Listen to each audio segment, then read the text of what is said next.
The views and opinions expressed on this program are those of the participants and do not reflect the views of BronxNet or the program underwriters.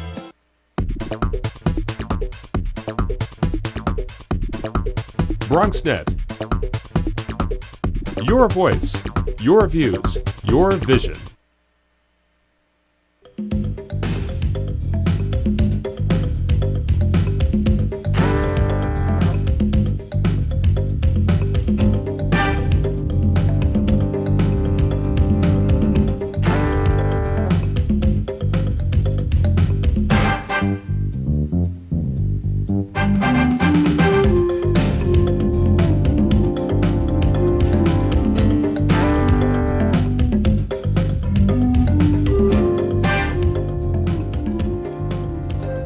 Good evening and welcome to Bronx Talk, now in its 17th year, one of New York's longest running weekly talk shows. We're on live tonight and the phones are open. Please call in at 718-960-7150 with questions or comments. Actually, it's 7241. 7150 is our old number.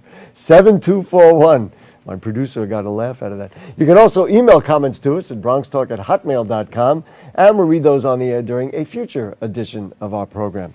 Well, the 2010 documentary, Waiting for Superman, was widely acclaimed as an eye-opener for America's system of education.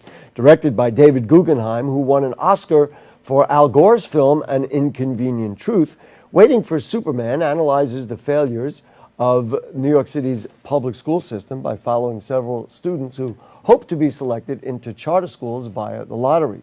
While critically acclaimed, there's a growing grassroots movement that says Waiting for Superman itself presents inconvenient truths about solving America's public education puzzle. Tonight's guests are in an alternative film that presents an alternative view.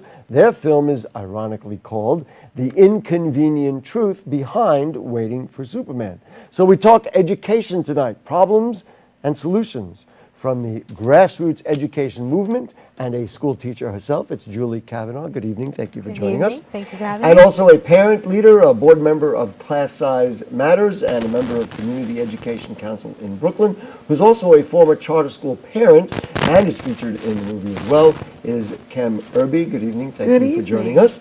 Let's get started with you, Ms. Kavanaugh, and talk about what you saw, or you and your friends and colleagues saw, in Waiting for Superman that made you say, you know what, we ought to present an alternative view. Yeah, well, originally we thought that we would be creating a spoof response to the film. We thought surely no one is going to take this seriously. And it became apparent after the millions started flowing in terms of the promotion of the film, that we were going to have to make quite a different film. The original film. Yes. Not your film, millions didn't come in for your film. Zero for our film. So we basically took apart Waiting for Superman and broke down 4 basic myths that we thought were propagated in the film. 1, that poverty doesn't matter. 2, that unions and teachers are to blame. 3, that charter schools are a silver bullet. And 4, that the corporate reform movement, that the business model is what will improve education. We felt that those 4 main themes were really pushed in the film. There was not the data and the content to really support those claims in the film. And we thought we had to make a movie that refuted that and provided real data to show the alternative. Was it difficult to find people in New York City? Now, you're a teacher in Brooklyn. I know it's a foreign country to us, but they're still our friends. Mm-hmm. You're a teacher in Brooklyn. Was it difficult to find parents, teachers, or others who agreed with you, or did they all say, you know what, well, that's nice, but this is just kind of a radical movement? Oh, no. I mean, we had hours upon hours upon hours of film and footage over less than a year's period of time. I mean, just the Panel for Educational Policy meetings alone, and for folks who don't know what that is, that replaced the old Board of Education under the new mayoral control law. And that panel is charged with, among other things, closing schools and co-locating charters in public school buildings. So just in terms of going to PEP meetings alone, we had hours and hours of footage. So there was no shortage of charter parents who wanted to speak out, public school parents, community, teachers. We had a very difficult time choosing what was going to go in the film, and hopefully there'll be several follow-ups to the film. Ms. Irby, let's talk about you. Why was it important for you to stand up as a parent and partner with these folks and even be represented in the film yourself? It was a perfect opportunity actually for parents and teachers to work together on a project that I felt very passionate about. I'm a former charter school parent, so I felt that I could represent both sides of the coin and actually having the hands-on experience that was needed. Mm-hmm. Former charter school parent, of course, is the concept that will raise everybody's question, because the movie Waiting for Superman puts out charter schools, puts out the Harlem Children's Zone, for example, as being the answer, maybe a silver bullet type answer, that this is the way to go. And people will say, well, wait a minute, why are you a former charter school parent? If you got your child or children in, why wouldn't you want to keep them there? I guess I realized actually after a year some problems that were with charter schools. Primarily is that my activist voice was marginalized, that I was no longer able to be the active parent on a day-to-day basis in my child's school. They did not want us to have a formal parent association in one of those schools. So I felt that that was like very important to me to be able to advocate when it was necessary. I also met other parents that were encountering different situations with their children with high suspension policies. And this was children who were in kindergarten and first grade that were being suspended immediately. So when you see things like this happening and then you look at the co-locations that were happening and parents are fighting against parents, I didn't feel that I could actually be a part of the solution and allow my child to be subject to that, being very active in my own community. You know, I guess I'm going to pick out the word activism versus active. You said you had, you were frustrated because your activism wasn't welcome. Doesn't some of that activism get in the way of the structure of a school being able to simply run its school, and then you know what? There's always everything we do. There's this voice that says no, no, no, and then we can't continue on. On some levels, people who are managers and others would say, you know what? Maybe we do need to keep them down because we don't have the resources to deal with that. Let's just educate the kids. Well, I definitely disagree with that. Having other children in other public schools, it was very important for me to be at the school, just having that presence. And I found that children need to see that familiar face sometimes. They need to see that person in the neighborhood that they know. My children expected me to be in the building somewhere because I was available to do that, even for other children in my community. So I know the importance of parent presence in a building, and everything should not just be teacher-centered. We value our teachers, but there has to be that clear partnership that parents and teachers are working together, because it's all about the results that we need to get from the children. So children need to see that as well, that partnership working hand in hand. What we're going to do, we're going to take a very quick break. We have a clip from this movie, which is different from Waiting for Superman, very different, but locally produced. And we're going to show that right after this very short break. We're also going to talk about the UFT and the role of unions and teacher unions. So stay with us. Bronx Talk coming up right after this.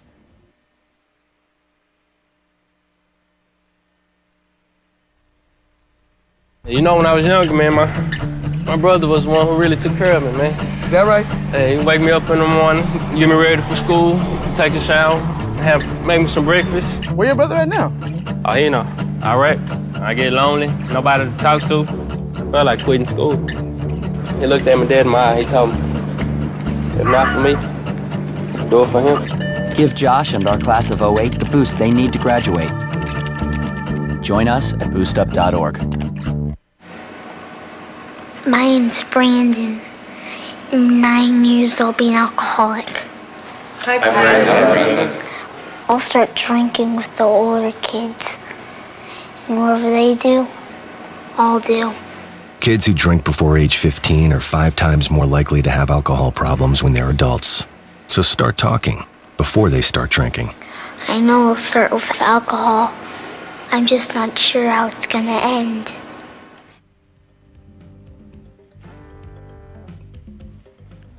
Back with you on Bronx Talk. We're talking education with a teacher and a parent leader. They have a new film called The inconvenient truth behind Waiting for Superman. We're going to show you a clip of that in just a moment. Ms. Kavanaugh, Waiting for Superman, the original film, makes the claim that the National Education Association, the country's largest union, and the American Federation of Teachers are institutions that are keeping children from learning. Teachers have been on the wrong end of the shooting gallery, so to speak. I mean that metaphorically, of course. What is your response to people who say, you know what, union rules are keeping us from educating the kids? And I'm going to quote from a editorial that was in today's Daily News in a moment. But what are your thoughts about the role of the UFT in the problems in our schools? Well, the inconvenient truth is that union protections protect children. Our working conditions are our children's learning conditions. And if you want to look at what was shown in Waiting for Superman, one of the countries that they hold up as a model in the film is Finland. Finland is #1 in the world in terms of their educational outcomes. 98% of the teachers in Finland are unionized. And in addition to that, teachers in Finland are treated as professionals. They are given a voice in education policy. And incidentally, separate from the union issue, high-stakes testing does not exist in Finland. When you compare that to what happens in the United States, 98% of our teachers are not unionized. It's less than that. And in addition to that, we show this in the film, when you analyze the states in our country that do not have collective bargaining, which effectively ban teachers' unions, they score in the bottom 5 in terms of SAT and ACT scores. So to try and make the correlation that somehow educator rights, that worker protections, that really all workers should have negatively impact children, it's simply not true. And even beyond all of that, you know, those protections allow me to sit here. They allowed me to make that film. They allowed me to join with parents because to advocate otherwise you couldn't be children. independent and an independent voice. Absolutely. There was a very interesting editorial, coincidentally, just today, I don't know if you saw it, in the Daily News by Stanley Crouch, saying that Bloomberg has the choice of standing up to the UFT or falling back into the shadows with those who have never shown the courage to stand up for our children. He talked about examples that work within the public schools, like Eva Moskowitz of the Harlem Success Academy. They talk about that, the Harlem Success ranking 9th out of 800 elementary schools. Both the guests, by the way, are shaking their hands now. English and math. He asks, of course, why have those schools and programs not been hindered by the same factors that you and your colleagues talk about, like poverty and conditions in society? And basically, he says he has the choice of standing up to the UFT or falling back into the shadows. Your response to that idea? Well, I think there's 2 responses to that craziness. The first one is to talk about Eva Moskowitz and the Harlem Success Academy. High attrition rates in terms of students and teachers. Low numbers of special education students. Her schools have a 3% or less population of children who are in collaborative team teaching situations, 0% who are in self-contained classes. English language learners, less than 3%.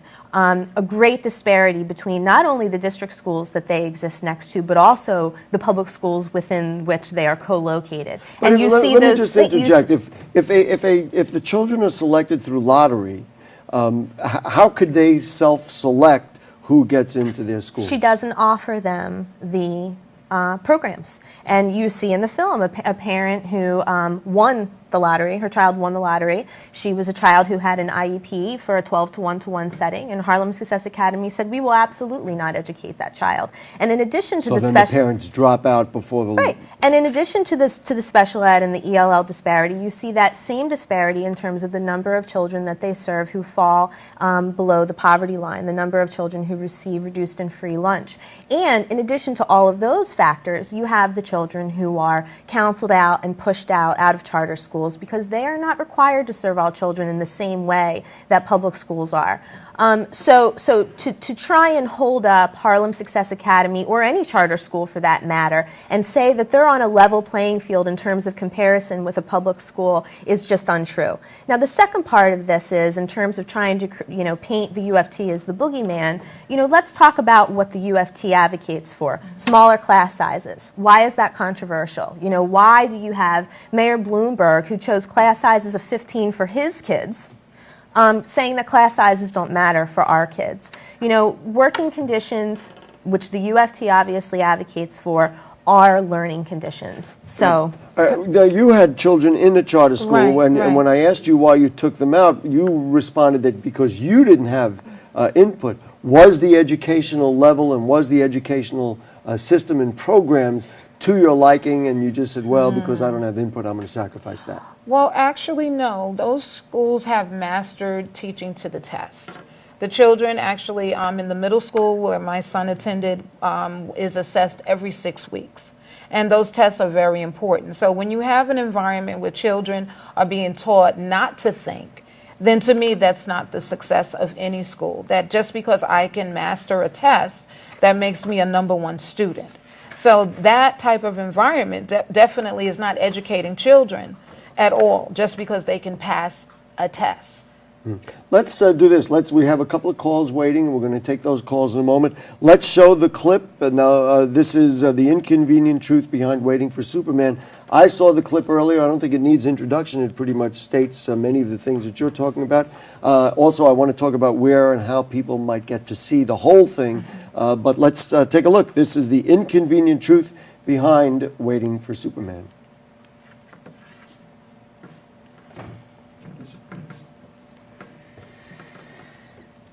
We know very well how to improve our schools, and we just don't care enough about us as a society to do it. What I've learned from talking to people is that every parent wants the same thing for their kids.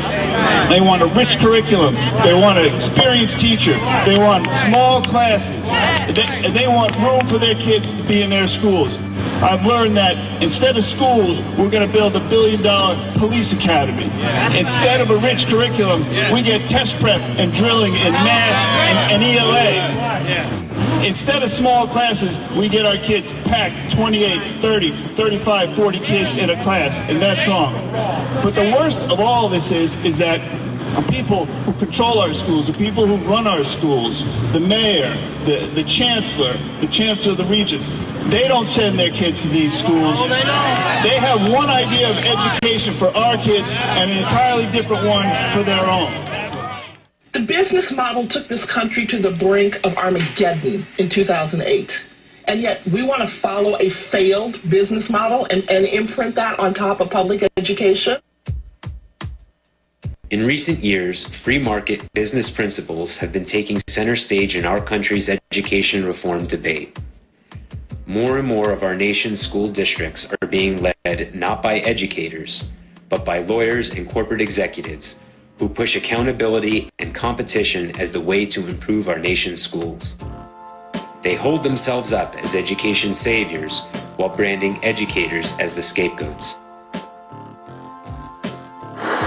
I think too often we are coddling our children. Unless there's accountability, we'll never get the right system. Accountability. Accountability. Focus on accountability. Accountability. I would urge the federal government not to ratchet down, but to ratchet up accountability. As two people who adored educators and education as children, and as two people collectively with 20 years of teaching experience in the classroom, we are shocked by the tone, the tenor, much less the content of the current so-called reform movement in education. There is no doubt reform is needed, and we have not been waiting. The question is, will those in power listen to the actual stakeholders and take meaningful action? We wanted to explore the truth about education reform, so we did something shocking. We spoke with parents and educators. Their perspectives shed light on the current movement for education reform, and their perspectives highlight the inconvenient truth behind waiting for Superman. Are you waiting for a savior? Or hoping something to believe? We are back with you. There it is, the inconvenient the inconvenient truth behind waiting for Superman. Can people, they said that was, of course, the debut on May 19th, long ago. Can people get to see this movie on their own? Because it's not going to be in the theaters, I presume. Yes. Folks can go to www.waitingforsupermantruth.org. Waitingforsupermantruth.org. Write it right out. Okay. And there's a form on there that you can request the film. There's no cost for the film. This is a grassroots project, and we'll mail that right out to you. And the film has already been requested in every state in the country and on 6 continents. So let's go to the telephone. Our friend Mark from Pelham Parkway joins us. Hi, Mark. How are you? Hey, Gary, let me just turn down What's my up? TV so I can not give you ping. I'm going to make a few statements, and then I have a good question to ask. Okay. Gary, you and I were products of the public school system in our high school, and True. we graduated and everything else like that. I think the big problem is you cannot teach 40 kids in a class. And if I remember correctly, there's got to be a law, I believe, where you can't have more than X amount of kids in a class. And yet we've seen constantly the mayor has been doing it where, they stack the deck. Look at Columbus High School. They want to close it down, so they put kids that are almost hopeless in there to make their case. Mm-hmm. And on the point of Eva Moskowitz, it pays to be a crony and a political crony because she makes about $1.3 million a year for her position. Well, I think how many principals would that cover? About 10? I think the problem is, and maybe somebody can enlighten this, is why are we not, and why is there not a governance where when we gave the mayor our education control, why wasn't there an oversight committee? He's starting to sound like Nero and Rome is burning, and our kids are coming out number 45 to 50 in science. Thank you very much, Mark. You want to appreciate it? Ken, go ahead. I want to say that it's all about the control of a budget, a guaranteed budget. And if the business model was crashing and failing, there had to be some type of alternative. So what better way for them to control guaranteed education dollars? It was an opportunity. They see that as an opportunity because the government must fund education. So community control and those in the community, the voice has disappeared. All because of their need to control those dollars. It's about controlling the dollars and not about educating our children. It's ironic, we're going to take another call, but you folks both commented to me when we saw the clip of the mayor talking about accountability, and basically what Mark is suggesting, the same thing that you said, well then he's not accountable because we have, I presume you see classes that are larger than the law allows? Sure. I'm a special ed teacher, so my classes have very strict federal limits, but sure, we see across the city, and class sizes have increased every year under this mayor. Let's go to the telephone. Bob from the Bronx News. He wears a different Gary, hat each time he calls. How are you, Bob? I want to go back to the part about parents' associations in charter schools. Yes. There is a chancellor's regulation calling for parents' associations in charter schools in public school buildings. However, the Charter School Association has sent out a letter to all charter schools that they are autonomous schools and do not have to follow chancellor's regulations. Now, in Thursday's column, I talk about the debacle at Kennedy where New Visions is going in with 2 new charter high schools. Right. Yonkers has a K-8 charter school, and New Visions, since the application process ended in April, spoke about the application process. Half of the students will be from District 10. So, Bob, wait, what is the point that you want to make? I'm getting to, Gary. Well, we got to move you ahead and make it. The other half are coming from the rest of the Bronx, Manhattan, and Queens. They also mentioned that there were several applications from Yonkers. And had there been enough seats, New York City tax dollars would be paying to educate Yonkers students. Okay, and I wonder in charter... So what you're saying is there's another discrepancy here because it doesn't appear that these schools will be serving only Bronx students. Well, not only that, but not only New York City students, because I'm sure in another year or two that these Yonkers students will get in there somehow. Got it. Okay, Bob, thank you very much. I mean, I guess yet another discrepancy that kind of gets in the way. I presented at the opening this idea of problems and solutions. So I'm going to ask both of you, how does this war end? What is the play out of this? Is this a power play by one side or the other and the system gets overhauled? Or is there a compromise solution of some sort where we can all see our schools do better and everybody's interest taken into account? Well, who we call the corporate reformers, they refer to themselves as reformers. We say deformers or corporate reformers. I think they would prefer the former of what you said. They see this as they see their reform movement as a seek and destroy mission, to undermine and dismantle public education, move to a public-private hybrid that will be supported by a voucher system. Ultimately, that is their goal because they believe in the free market. And we see that as devastating for our children. And all the research shows on the voucher issue, which gets to the whole school choice issue in charter schools anyway, in D.C. and Milwaukee, where we've had this going on for years, it actually segregates our schools more and discriminates against the most vulnerable. Well, we have 10 real reforms that we present in the movie. Right. And Kim can talk about those. Also, I'd like to add that the transition under mayoral control has transitioned so many times. The mayor has come out with so many different changes. First, we went to regions, then we went back to districts, and those type of things are the things that parents in the community cannot keep up with. So what real reform is really happening under the mayor? Let me just list some of the things, because we don't have a lot of time. You talked some of the things that you talked about: class size, equitable funding, education on racial discrimination, more teaching, less testing, preschool and intervention, and of course quality teachers. Experienced quality teachers. Yeah. I guess what keeps being thrown up there is, do we like the patronage system of the old Board of Education? Because this is what was presented as the alternative.